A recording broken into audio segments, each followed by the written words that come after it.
নমস্কার, আমি রুম্পা। রুম্পার হেসেলে তোমাদের সকলকে জানাই স্বাগত। আজ আমি আবারও চলে এসেছি নতুন একটি রেসিপি নিয়ে। আজকে আমি যে রেসিপিটা তোমাদের মধ্যে শেয়ার করব সেটা হচ্ছে ইলিশ মাছের মাথা দিয়ে কুমড়ো দিয়ে একটা ঘ্যাট বা ঘন্ট বলতে পারো। তা আমরা তো ইলিশ মাছের মাথা দিয়ে কচুর শাক, ইলিশ মাছের মাথা দিয়ে পুঁই শাক, বাঁধাকপির তরকারি সবই আমরা খাই।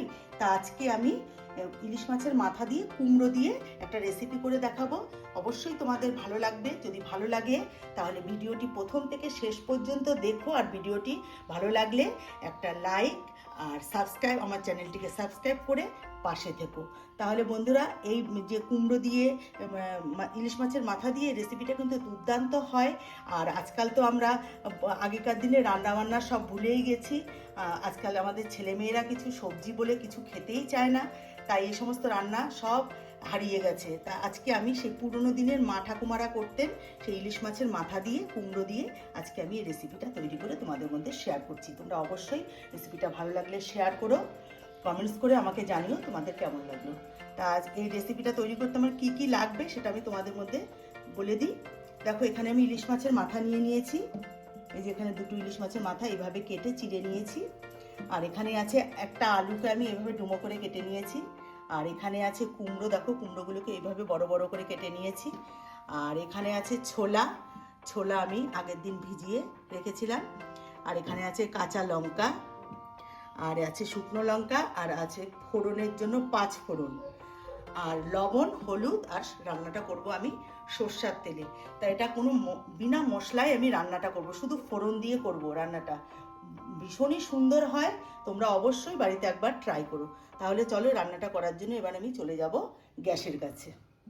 দেখো, আমি গ্যাস ধরিয়ে কড়াই বসিয়ে দিয়েছি। কড়াই বসিয়ে কড়াইয়ের মধ্যে সর্ষের তেলও দিয়ে দিয়েছি। তেল আমার গরম হয়ে গেছে।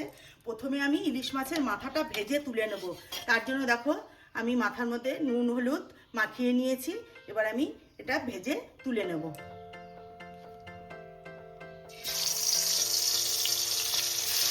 বন্ধুরা, এই রেসিপিটা কিন্তু গরম ভাতের সঙ্গে ভীষণই ভালো লাগে খেতে। তোমরা কিন্তু অবশ্যই বাড়িতে একবার ট্রাই করো। এভাবে আমি মাছের মাথাটা ভেজে প্রথমে তুলে নিচ্ছি। দেখো, ইলিশ মাছের মাথা আমি ভেজে তুলে নিয়েছি। এবার আমি আলুটা ভেজে নেব। এই আলুটাকে ভেজে তুলে নেব। এবার আমি আলুটা ভেজে তুলে নিচ্ছি। দেখো, আমি আলুও ভেজে তুলে নিয়েছি। বন্ধুরা, আমি রান্না করতে করতে একটা কথা বলি। আমার বাড়িতে আজকে মিস্ত্রি কাজ করছে, ওই দেয়াল ভাঙাভাঙির কাজ করছে, তো তাই একটু খুটখাট আওয়াজ আসতে পারে, তোমরা কিন্তু অ্যাডজাস্ট করে নিও। দেখো, ওই তেলের মধ্যেই আমি এখন দিয়ে দিচ্ছি দুটো শুকনো লঙ্কাকে ফাটিয়ে দিয়ে দিচ্ছি।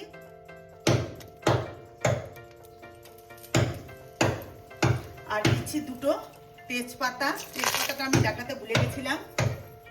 আর দিলাম ফোড়নের জন্য 5 ফোড়ন। ফোড়নটা একটু দু থেকে ভেজে নিয়ে আমি এর মধ্যে একটু হলুদ দেবো, না হলে তেল ছিটে আসতে পারে কুমড়োটা দেওয়ার পরে। একটু হলুদ গুঁড়ো দিয়ে দিলাম। এবার আমি এর মধ্যে দিয়ে দিচ্ছি কুমড়ো। এটা যেহেতু কোনো মশলা পড়বে না, শুধু ফোড়নের উপরেই রান্নাটা হবে কিন্তু। এবার ফোড়নের সাথে কুমড়োটাকে একটু ভেজে দেবো। কুমড়োটা প্রায় ভাজা হয়ে এসছে। এবার আমি দিয়ে দেবো ছোলা, আর দেবো চিড়ে রাখা কাঁচা লঙ্কা, আর দেবো লবণ, স্বাদ মতো লবণটা দেবো। আর দেবো একটু হলুদের গুঁড়ো, তখন অল্প করে দিয়েছিলাম, আর একটু হলুদের গুঁড়ো দেবো। দিয়ে দিলাম হলুদের গুঁড়ো। এবার সব কিছুর সঙ্গে ভালো করে কষাবো। নুন হলুদ সব কিছুর সঙ্গে ভালো করে এবার আমি কষিয়ে নেব। এবার আমি ভেজে রাখা আলুটা দিয়ে দিচ্ছি এর মধ্যে। দিয়ে এবার আমি এর মধ্যে একটু জল দেবো, কেননা আলু আর ছোলাটা সিদ্ধ হতে হবে। এই জন্য আমি এর মধ্যে একটু অল্প করে জল দেবো। আর মাথাটা, ভাজা মাথাটা আমি পরে দেবো, না হলে মাথাটা ভেঙে গিয়ে মানে একদম কাটা কাটা হয়ে যাবে। এই জন্য মাথাটা আমি পরে দেবো। এবার আমি দিয়ে দিচ্ছি এর মধ্যে জল। জলটা আমি আগে থেকে ফুটিয়ে রেখেছিলাম।